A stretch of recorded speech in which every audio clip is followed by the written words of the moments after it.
Hello, everybody. This is Brent Agin. It's Dr. A with Q&A with Dr. A. So we are going to talk about lifestyle. Yes, that's all I really talk about. But you can see today I'm going to try to really wrap it all together so you guys can have an understanding of just how this works with wellness and how it really is the anchor. And I know in the heading it said something, lifestyle, there is no magic pill, there's no shortcuts. In a sense, there is no magic pill, but we're going to talk about what the closest thing is to a magic pill and how that can actually influence a lot of different areas of your life. And so, the first thing I want to do is just really do a quick a background for you guys that don't know me. I'm a wellness physician, so that's basically wellness is hitting all the different categories of what compromise or make up wellness, which would be not just health, which is obviously going to be a lot of what we talk about, but also spirituality, productivity, sexuality, interpersonal relationships, and just basically anything that really results in overall happiness. And happiness is the most important thing for people, is to get people to where they're happy. And that's a tough thing these days, because life has been pretty hard and rough on a lot of people. So I think that this is a good time to have a discussion and kind of tie in everything about why lifestyle is so important.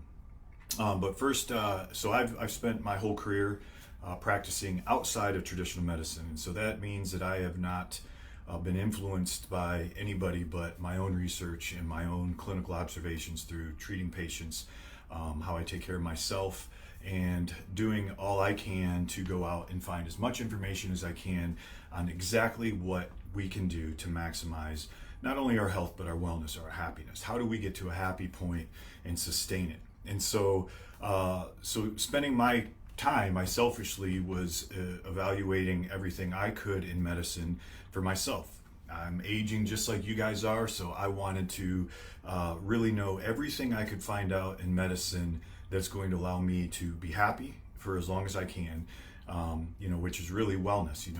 I want to maintain my vitality. That means I want to maintain the same function I did when I was 20, when I was 30, when I was 40, all the way into my 50s, 60s, and 70s, as long as I can. So we always say that it's not lifespan, it's health span. It's how long you can live while still maintaining health. You don't necessarily want to live if you don't have your brain or you don't have your body. When there's that mismatch, that's really not living. That's existing, and so you just have to think about that. You're really looking at health span, and so that is why everything that we're talking about is going to allow you to do that. And if that's one of your goals, is to live like you're 20 when you're 70, being able to do all the same things, maybe not to the same extremes, but ultimately still having that happiness or that wellness factor, maximizing your wellness. And so, by doing so, that has allowed me to experiment on myself, and also not just experiment, but also use evidence-based, non-traditional therapies to see what exactly we can achieve. And so in wellness medicine, yes, we still deal with medicines and we still deal with pharmaceuticals, but most of what we do is trying to figure out how you can get your body, which is supposed to do, it's supposed to function without needing anything. We have an innate immune response. We have a circadian rhythm that's supposed to tell us a lot about our temperature regulation, when we should go to bed, when we should eat, when we should drink. So we sometimes ignore it, and then we get to a certain point where then we are not capable of even the body's not capable of putting out the right signals. And so in this whole pursuit of wellness and happiness, I've been able to really put a nice little repertoire of therapies and things you can do that not necessarily will give you a shortcut, and they're not magic pills. They're just things that you can do that will help speed up the process and help continue to maintain what you have in place. And so that's kind of what I do. And so I went to Michigan State for undergrad. I went to Michigan State for medical school, USF my residency, and then I jumped into wellness medicine. And so I started looking at everything I could possibly find to help people reach these goals. And so I do that in my clinical practice, and then obviously I have a telehealth company because it's just really hard to get the message out when there's not a lot of doctors practicing the way I do, or have been able to, thankfully, spent their whole career, looking at these types of therapies and opportunities so that we can all benefit and we can all, age, defy age in a sense, and, definitely have healthy aging, and, be able to be one of those people that can enjoy that vitality all the way through, old age. So that's a little bit about me. So now when you start talking about, the whole subject is lifestyle, but I want to kind of connect everything. And so again, I already mentioned what wellness is. And so wellness, the cornerstone of wellness is health. I mean, it's very hard for anyone to start thinking that you can maximize your wellness without being healthy. There are happy people that aren't healthy, but you got to think that if you're happy, you're trying to do anything you possibly can to not interfere with that happiness. So you can imagine if you're not healthy, but you're happy, then there's a good chance that your health will eventually interfere with your happiness, because no one wants to be in a hospital.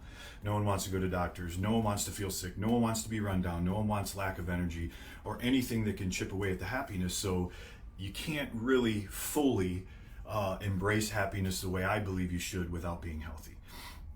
And so when we talk about health is going to kind of anchor this whole thing, and because the healthier you are, the better opportunity you're going to have to be well. And that means all the things that are in wellness that we talked about are going to kind of surround or connect into the health part of it. And so with health, just think that we're going to talk about lifestyle, but when you're looking at your health, there's kind of a blueprint. We're all somewhat, well, I hope most people that are listening could somewhat write down exactly what they think are the healthy things to do. You can think about, eating a good diet, exercising, going to sleep, taking certain nutritional supplements. I mean, people would write down a lot of things that they think would, make them healthier, would be a good, healthy lifestyle. So, that's a pretty similar blueprint for everyone. I mean, I know we're all different and we're all individuals. So then what really determines our success is not necessarily that blueprint. We all know we need to do those things, and we'll talk about them. But then it means it's your behaviors and your decisions. And so when it comes down to your behaviors and decisions, that's really what is the difference between that blueprint. So, behaviors are going to be, what do you do in your social life? Do you smoke? Do you drink? Do you do other drugs? Do you exercise? What are your relationships? Are you on social media? Are you, do you have good relationships, or do you like your job? There's all these factors that play in. And so, when you have these behaviors, they're going to really start determining, that lifestyle, or which is really just moderation. So behaviors are something that are the hardest things to correct. So you can, in decisions, and decisions are you going to change whatever makes you unhappy or whatever is affecting your wellness? So you kind of understanding that is that that we have a blueprint, then you have your behaviors and your decisions that are going to kind of direct this whole thing, because you're and as you will see. So when you start looking at lifestyle, and like I said, if there's really no shortcut or magic pill, but the closest thing to it is going to be lifestyle. Lifestyle is medicine. I have watched it for 20 years. I have watched lifestyle treat and prevent disease, and I can tell you for sure it can reduce aging. I've done even testing. There's tests that that came out that actually showed that if your end of your chromosomes actually did not shorten, which happens with aging, and we approved by lifestyle medicine that you can actually increase the lengths of your telomeres or your ends of DNA, which actually is anti-aging. And so we kind of stopped doing the testing because we already know this works. So if we know lifestyle modifications and enhancing lifestyle in moderation and somewhat behavioral control can put people in a position to defy age, then that's it. I mean, there's no other option at that point if you're trying to maximize vitality. We know how to get there. Now it's just evaluating yourself and putting a plan in place. So getting started. So now we're going to talk about how we get started and how this all wraps in together. So the first thing to do is evaluation. And this is a hard part for some people, but yet so essential, because you have to know where you are in your life and your wellness and where you want to get to. So health, we said, is the cornerstone of this. So we start with your health. You got to look in the mirror. You got to look and sit and say, do you need to gain weight? Do you need to lose weight? Do you need to add muscle? Are you too big? Are you making unhealthy choices with your exercise routines? Are you happy? Is your energy good? Is your sexuality good? Once you start to kind of evaluate where you are, just start with your health. I mean, that is an easy thing to look at. And don't be worried, because when you look in the mirror, if you have to lose weight, and even if you have to lose a lot of weight, or if you're really, really thin and you're trying to put muscle mass on and you've struggled putting muscle mass on, you don't have to worry about having a distorted image of yourself, because science will ultimately keep you from having what we call body dysmorphism, which is when you look at yourself and you see yourself differently than other people see you. You look at yourself, and we are all our biggest critics. So you might look and say, oh my gosh, you could be really thin and think that you still have to lose weight. You could be really overweight but think that you're comfortable, that you're at a good weight. And you really have to understand that science will guide you, which really takes away some of the anxiety of having that distorted view of yourself, because again, we are hard on ourselves, and I understand that, and that is what creates eating disorders and other sort of anxiety, is just approaching this whole idea of self-evaluation.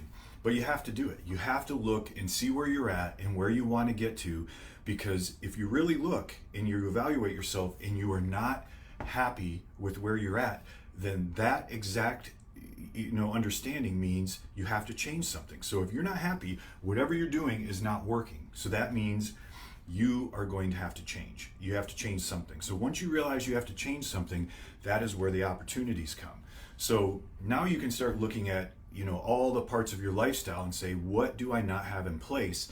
And then you're going back to that blueprint. We know you need to exercise. You need to eat a certain way.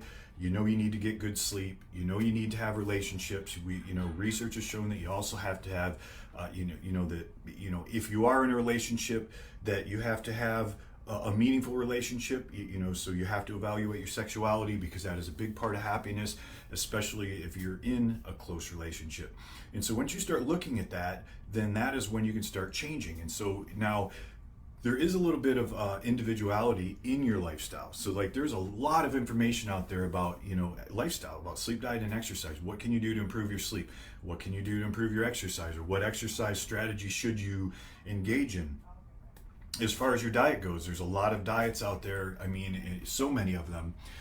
So you have to look and say, what am I going to do to eat well? And so what we have tried to do in my medical clinic and online at TeleWellnessMD is try to provide evidence-based solutions, but also what we've seen clinically, even if there's not research out there, but a lot, because again, remember, this is not traditional medicine, so there are not a lot of there's not a lot of good information on some of these therapies.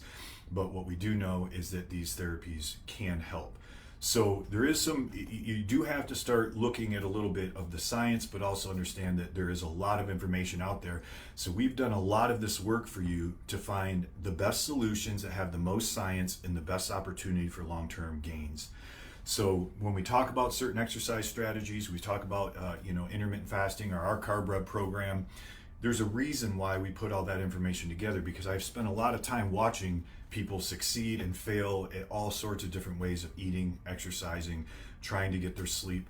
So there are really good solutions, but it also helps when someone has been studying this for as long as I have, to help kind of at least give you best practice. And so now when we're looking at health, you need to make change. You have goals that you're starting to set. then realize it's going to take a while to get there. So don't be so anxious wanting something to happen overnight. You have to understand that you're just going to have to implement some change, and then once you put change in place, every little change is going to make you feel better about the path you're going on. And once you start getting results from your change, it will keep keeping that motivation going, and then you will find yourself on a self-propelling autopilot type phase where you're just keep doing the right things, and this is where the decisions come in. Bad decisions result in usually not necessarily always unhealth, but somehow it's going to create a lack of maximizing wellness. You're gonna have gaps in where you want to be. And so once you start making good decisions, you're going to see how that affects every area of your wellness. You're going to start to see that everything gets better once you start making good decisions. The better you look, the better you feel, the more productive you are, and the better look and feel, the more happy you are. And so again, it comes back to happiness. And so if you're, understanding you need to make change, understanding that you have solutions, you just have to start by making those changes and actually holding yourself accountable to start making those changes. And what I meant by science will keep you in check is that when you're looking at your physique, if you're doing the right things, if you're eating right, remember I always tell you, do not lose weight at the consequence of health. You cannot risk your health to lose weight. So if you are eating right, meaning you're hitting your protein goals, you're following a program that keeps you eating all of your macronutrients, your protein, fat, and carbohydrates, and not eliminating any of them, you're not going to get too skinny and you're not going to get too big. You're eating the right quantities for your body, and so this is going to change over time. And so that's why we say weight loss is not the most important part of this journey. The first thing is change, because if you're not happy, you have to make change. The second thing that comes after that is that focusing on the fact that you are making change, and the change is resulting in improvements. Improvements could be increasing energy, a little bit better sleep, feel your mood enhanced. You start making little changes. You get off social media. You join a gym. Recognize the little changes as wins, and those will keep building on each other because you're now making positive decisions. If you have 50 pounds, 100 pounds, 150 pounds to lose, or you're trying to gain 20 pounds of muscle, that is not going to happen overnight. So focus on the wins and focus on the details of your lifestyle, and that science will pull you out and keep you in check, because you will never have to worry about if you're doing something wrong, because science will put your body into the position it should be as long as you continue to follow it. And whenever, and people always ask also, if you're doing everything right and you're not getting results, and it's been, and you've really looked into this and you're just not getting results, and you're over the age of, 40, then you might have to go to a doctor and get a hormone panel just to make sure. But usually lifestyle will even start balancing out hormones over time. So now when you kind of look at the lifestyle and you start, really looking at your sleep, your diet, exercise, any nutritional supplements, I always say also is that we cannot get all the nutrients we need in our diet. It's really hard to. So there are certain supplements that I call requirements. Some examples of those: omega-3 fatty acids, vitamin D3 with K2, magnesium, CoQ10 if you're over the age of 40. What's another one? A methylated form of B vitamins, at least a methylated form of B12, but get a B complex with methylated B12. I would also throw in a methylfolate, just because there's a high percentage of people that have some issues with processing those vitamins. And so that's an example of what you might have to add into your regimen. And then on the other side of that also is just remember is that when your lifestyle is a long-term plan. So when you're making these changes, when you get to the point and you're seeing these changes are actually resulting in improvements, the long term, when you get to the point where you're happy, your body's good, you feel comfortable with your body, you're comfortable with your productivity, you're comfortable with your sexuality, you're comfortable with your relationships, everything is clicking, then do not change anything. Do not change anything. That is a really important point, is that once you get to the point where you feel great, whatever got you there you need to sustain. Yes, you might not have to put as much effort into nutritional supplements, or if you're on hormones, if you don't need them, you don't need them. But if you need them, stay on them. Remember, you're trying to prevent disease and maximize your vitality. So whatever is getting you there and keeping you there, and it is not going to affect your health, then just stay on it. And you know, that's the key, is that you don't want to get to that point and set this bar, and the next thing you know, you change something, and then you start digressing, and then find yourself digging yourself back out of this hole again. So now we kind of talk about why lifestyle is so important, because remember, wellness is everything in life, and I put happiness and wellness almost together, because they're so similar. I mean, it's very, like I said, wellness is this overall sense of personal not growth, but personal satisfaction. And so happiness has to be involved. So and health is in that, but there's other factors that impact our days that you can't ignore. And so, but ultimately, we're trying to be happy. We're trying to be happy people.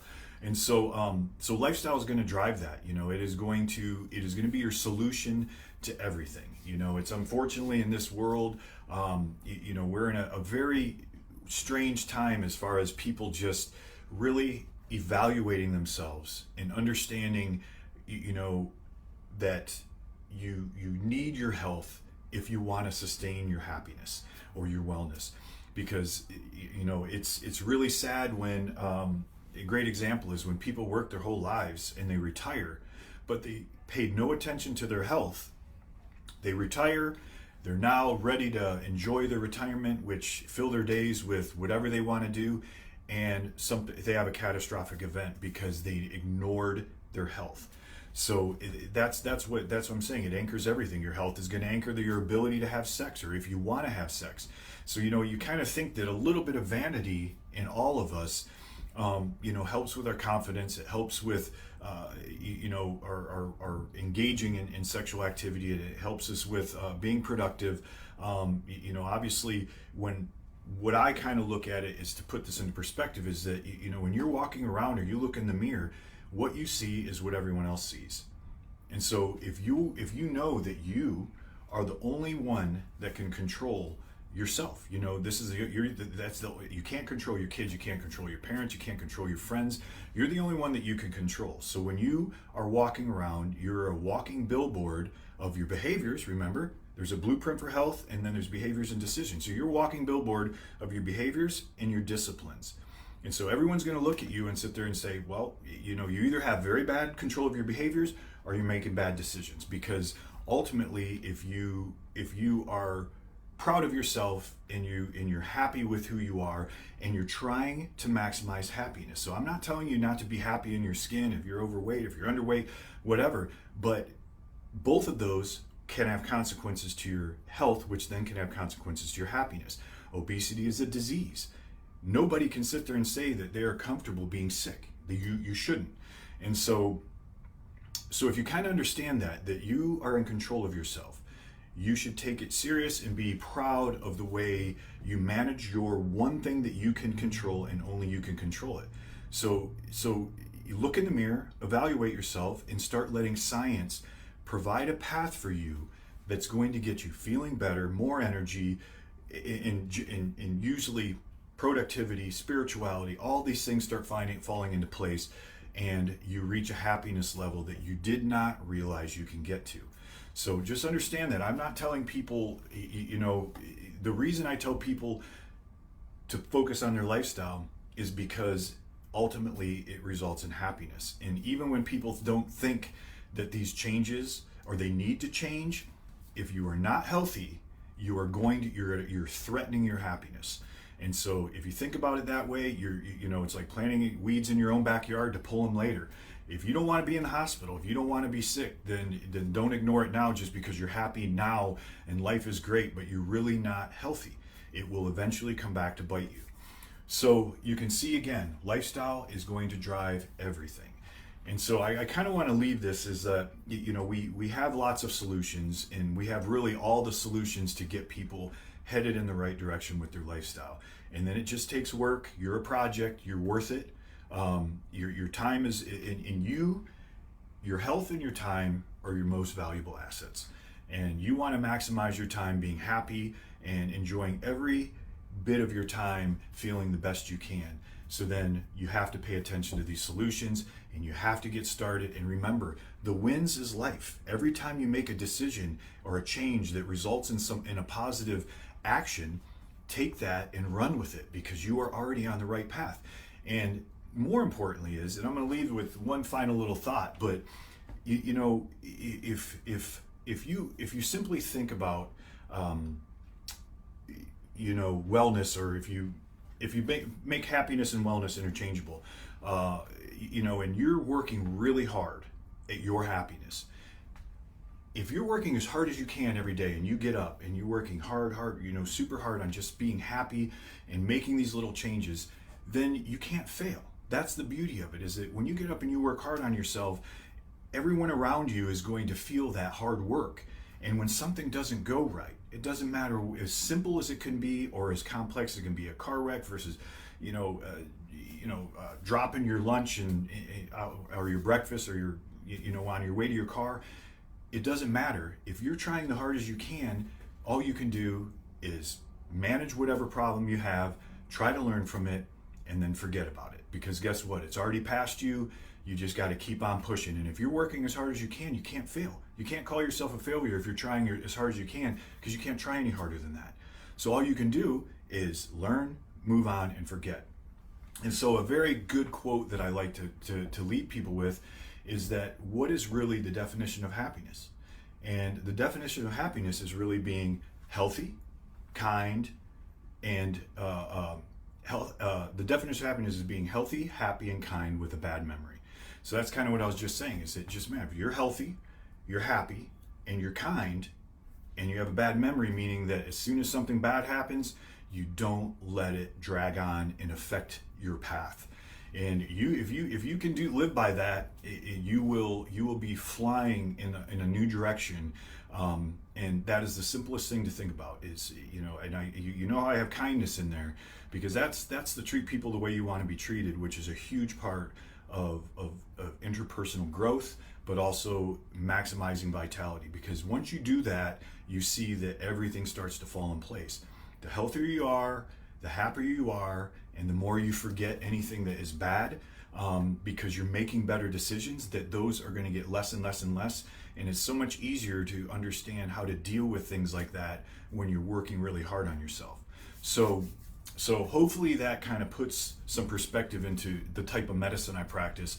Is we're trying to get people to focus on their health, maximize their health through lifestyle, and moderate their behaviors. Because if you have behaviors that are affecting your path, or affecting your health, if you have things that you're doing that are interfering with your sleep, interfering with where you're trying to get with your weight, interfering with your exercise, you have to change your behaviors, or you have to control them, because you have to moderate.